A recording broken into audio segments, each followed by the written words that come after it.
Shabbat, Parashat Vayikra. Nous avons ce Shabbat, un Shabbat où nous sortons deux Sifrei Torah. La Parashat de la semaine Vayikra donc, et un deuxième Sefer Torah où nous allons lire Parashat Zachor. C'est-à-dire qu'on va lire 7 montées sur le premier Sefer, et le Maftir, la Haftara, la dernière montée, ça va être dans la Parashat de Kitetse, les 3 derniers psukim, les 3 derniers versets. Là-bas, nous allons parler de Zachor et Asher Asa Lecha Amalek. Alors, qu'est-ce que c'est cette mitzvah? Alors, il faut savoir premièrement qu'il y a une seule ordre de la Torah, de lire la Torah dans un Sefer Torah. Tout ce qu'on lit toute l'année, c'est d'ordre rabbinique. Mais cette paracha, c'est une paracha que nous devons lire selon la Torah. Il faut s'en rappeler chaque année, de se rappeler d'Amalek. Cette paracha-là, les hommes comme les femmes sont obligés d'écouter. Donc les femmes aussi doivent venir à la synagogue écouter. Si elles ne peuvent pas venir au moment de la lecture pour les hommes, eh bien on a l'habitude de faire même l'après-midi, avant Mincha, quand les hommes arrivent pour Mincha, faire une deuxième lecture pour les femmes. Les femmes qui ne pourront, avec tous les moyens, ne pourront toujours pas venir, eh bien peuvent être exemptées, étant donné qu'il y a quand même une discussion, voire de savoir qu'il y a des rabbanines qui pensent que les femmes sont exemptées. Alors, il vaut mieux essayer de venir écouter. Si on ne peut pas, eh bien, c'est grave que pour un homme, une femme, elle pourrait quand même s'acquitter par rapport aux poskim, aux décisionnaires qui pensent qu'elle n'est pas obligée d'écouter. On a l'habitude d'écouter dans un Sefer Torah de Sa'eda, c'est-à-dire, si c'est un Ashkenaz, d'écouter dans un Sefer Torah Ashkenaz, si c'est un Sfarad, dans un Sefer Torah Sfarad, et l'écriture de même. Bien entendu, il faudra un silence complet, et quand on l'écoute, la lecture, il ne faut pas lire avec la bouche, étant donné que nous avons devant nous un chumash, un livre imprimé, qui n'est pas cachère pour écouter cette paracha. Donc on va devoir écouter bien comme il faut de celui qui la lit, et lui, celui qui va la lire, doit prévenir tout le monde que cette paracha elle est spéciale, et il se concentre pour rendre quitte tous ceux qui vont écouter, et tous ceux qui écoutent doivent penser à se rendre quitte de cette paracha. Parashat Zachor, donc, comme nous avons dit, qu'est-ce que c'est? La Torah nous ordonne de se rappeler de ce qui nous a fait Amalek. Amalek qui est le petit-fils de Esav, frère de Yaakov.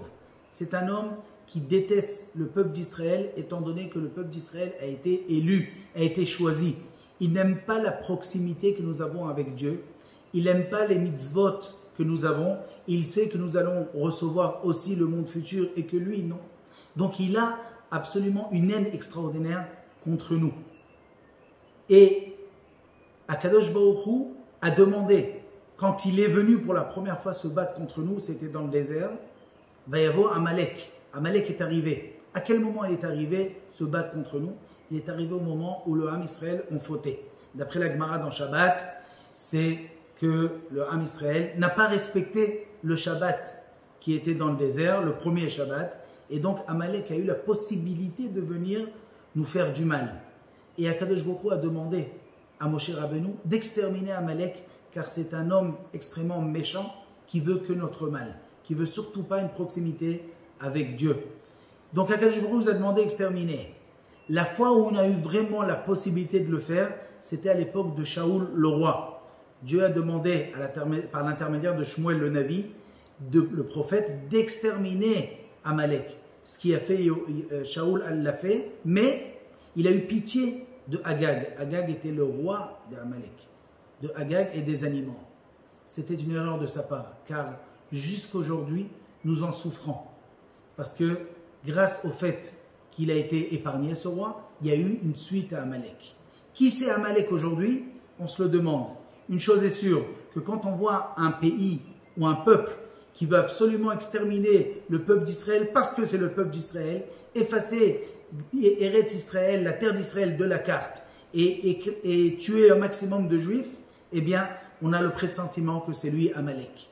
Et donc, c'est la raison pour laquelle Dieu nous demande de nous rappeler de Amalek. Zachor et Asher Asa Lecha Amalek. Souviens-toi de ce que tu as fait Amalek. Maintenant, ça c'est ce que la Torah nous ordonne. Les rabbins, eux, sont venus et ils ont dit, comment est-ce qu'un homme peut ne pas oublier? Pour ne pas oublier, il faut s'en rappeler minimum une fois par an. C'est la raison pour laquelle ils ont compris que quand la Torah nous dit qu'il faut s'en rappeler, il faudra lire cette lecture une fois par an. Quand est-ce qu'il faut la lire? C'est pas écrit. C'est pas écrit. Mais les rabbinim ont décidé de la lire laquelle? Le Shabbat qui précède Purim. Pourquoi? Toujours la paracha de Zachor, ça va être le Shabbat qui va précéder Purim. Parce que Purim, nous avons Aman Aracha. Aman qui est évidemment un descendant d'Amalek. Et lui, c'est ce qu'il a voulu faire aussi. Exterminer le peuple d'Israël. Donc, pour se rappeler que Aman c'est Amalek et que ce qu'il faut faire c'est de l'effacer, c'est la raison pour laquelle on a l'habitude à Purim de frapper des pieds ou sur la table. Quand on dit Aman dans la Megillah, il y en a même qui avaient l'habitude d'écrire le nom d'Aman sur un endroit et il frappait dessus jusqu'à qu'il effaçait. Quand même, parce que c'est marqué Timre et Zecher Amalek. Il faut effacer le souvenir d'Amalek. Donc, d'un côté, il faut l'effacer, d'un autre côté, il faut s'en rappeler. Alors, moi, je me demanderais, l'effacer, ce serait le mieux. Pourquoi s'en rappeler? Au contraire, je ne veux plus m'en rappeler, puisqu'il y a une mitzvah de l'effacer. Ce qui est intéressant de comprendre, c'est que d'un côté, c'est marqué qu'il faut effacer le souvenir d'Amalek, et d'un autre côté, il faut s'en rappeler. Ce serait peut-être comme une sorte de paradoxe. Il faudrait comprendre qu'est-ce que ça veut dire l'effacer et s'en rappeler. Alors, effacer, c'est évident. Il faut l'effacer, ce rachat, ce mécréant, ce méchant. Il faut l'effacer de notre vie. Mais d'un autre côté, il faut s'en rappeler. Pourquoi il faut s'en rappeler? Eh bien, le Midrash raconte à quoi ça ressemble. Il y avait un roi qui avait plusieurs ministres. Un des ministres était très proche du roi. Le roi l'aimait beaucoup. Et il savait qu'il avait besoin de prendre de l'air. Il venait de passer une opération. Donc, il avait besoin de prendre de l'air, de se promener dans un endroit agréable. Le roi lui-même avait un grand champ avec des arbres fruitiers très beaux, où il n'y a que lui qui avait le droit de se promener. Il a appelé son ministre et il lui a dit « Tiens la clé, à toi je te permets de te promener parce que je t'aime beaucoup. Je te permets de te promener, de prendre de l'air, ça va te faire beaucoup de bien. Une seule chose je te demande, il y a là-bas beaucoup d'arbres fruitiers, ne touche pas les fruits. Ne touche pas les fruits, c'est fait pour faire joli, c'est fait pour faire beau. Je ne veux pas qu'on prenne des fruits. » Le ministre, très touché, lui remercie énormément sur sa bonté. Et bien entendu, évidemment, il va profiter de ce champ pour prendre de l'air et des forces. Un jour, que le ministre se promène, il arrive vers les arbres fruitiers et là, il voit un fruit, il ne pouvait pas se retenir. Il était obligé de cueillir le fruit pour le manger.